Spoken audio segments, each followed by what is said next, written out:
அன்பானவர்களே, பிரம்ம முகூர்த்த வணக்கங்கள். வித்தியாசம்னா உங்கள் நல்லதே விரும்ப முருகானந்தம் தான் அப்படிங்கிறது உங்களுக்கு நல்லா தெரியும். ஏன்னா அந்த ஜெய்பனி சேனல், விபிஎம்மோட ஜெய்பனி சேனல் எல்லாமே நீங்கள் பார்த்துருக்கீங்க. ஒவ்வொரு நாளும் ஒவ்வொரு விஷயத்தை நம்ம பேசுவோம். ஒரே விஷயத்தை நம்ம தொடர்ந்து ஒரு நாளும் பேசியது இல்லை. எல்லாமே கலந்து பேசுகிறோம். மதம் பேசுகிறோம், அரசியல் பேசுகிறோம், சமையல் பேசுகிறோம், கடவுளை பற்றி பேசுகிறோம், அணுக்களை பற்றி பேசுகிறோம், ஜோதிடத்தை பற்றி பேசுகிறோம், எண்கணிதத்தை பேசுகிறோம்.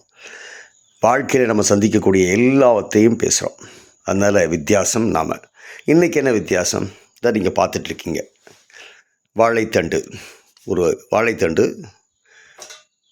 இப்படி எல்லாம் ஆயிடுச்சு, ஆஹா வீணாக போச்சு அப்படின்னு நம்ம எடுத்து போட்டுருவோம். அப்படி போடக்கூடாது. இந்த வாழைத்தண்டில் விஷயம் இருக்குது.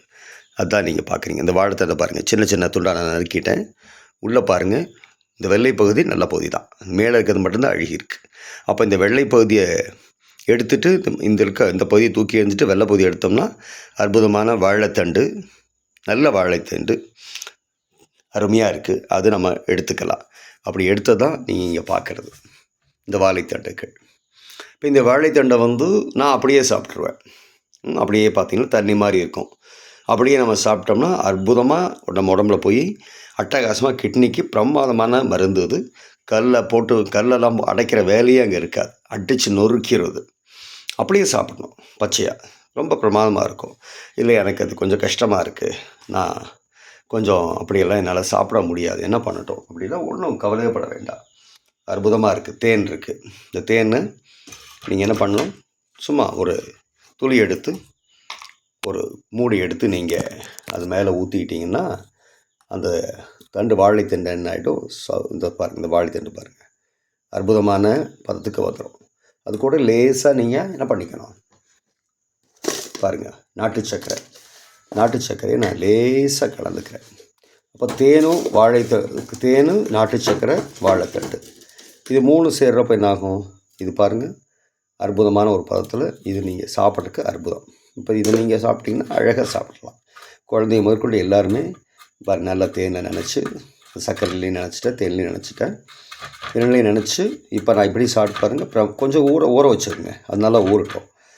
நல்லா ஊறினதுக்கப்புறம் அதை எடுத்து அப்படியே வாயில் போட்டிங்கன்னா அட்டகாசமாக இருக்கும். நீங்கள் எதிர்பார்க்குற மாதிரி சப்புன்னு இல்லாமல் ஒரு நல்ல இனிப்பு சுவையோட பிரமாதமாக இருக்கும். ஸோ இந்த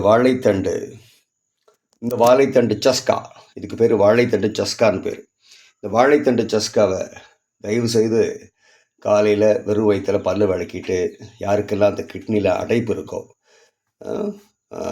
போய் எனக்கு கல் நிறைய அடிக்கடி உருவாயிட்டே இருக்குது, என்ன பண்ணுறதுன்னு தெரியல, இது வரைக்கும் 5-6 வாட்டி நான் கல்லை எடுத்துட்டேன் நான், ஆனாலும் கல் வர பிரச்சனை தீர மாட்டேங்குது அப்படின்னுலாம் வருத்தப்படுவீங்க இல்லையா? வருத்தப்படுவாங்க யாரோ, அவங்கெல்லாம் இதை சாப்பிட ஆரம்பிங்க. கட்டாயம் உங்களுக்கு நல்ல ஒரு மாற்றம் தெரியும். நல்ல ஒரு விடிவு காலம் பிறக்கும். ஸோ வாழைத்தண்டு சஸ்கா நிச்சயம் உங்களுடைய கிட்னிக்கு நல்ல பாதுகாவலன். அவன் கிட்னியினுடைய சாஸ்தா. வாழைத்தண்டு சஸ்கா கிட்னியினுடைய சாஸ்தா, ஐயப்பன், காப்பாற்றுபவன். எல்லோரும் நல்லா இருக்கணும், எல்லாருக்கும் உடல் நல்லா கிடைக்கணும்னு சொல்லி பிரார்த்தனை பண்ணிக்கிறேன். உங்களுடைய நல்லதே விரும்பும் முருகானந்தன் ஜெய்பனி சேனல் அவசியம் பாருங்கள். ஜெய்பனி சேனல் நான் தான் லைக் பண்ணுங்கலாம் சொல்ல மாட்டேன். ஏன்னா தேவைப்படுறவங்க தானாக அதை பார்க்க ஆரம்பிச்சிருவாங்க. நான் உங்களை ஃபோர்ஸ் பண்ணி நீங்கள் எனக்காக பார்த்து தேவையே இல்லை. உங்களுக்காகத்தான் நீங்கள் பார்க்கணும், எனக்காக இல்லை. நல்லதுங்க. வாழ்க வளமுடன்.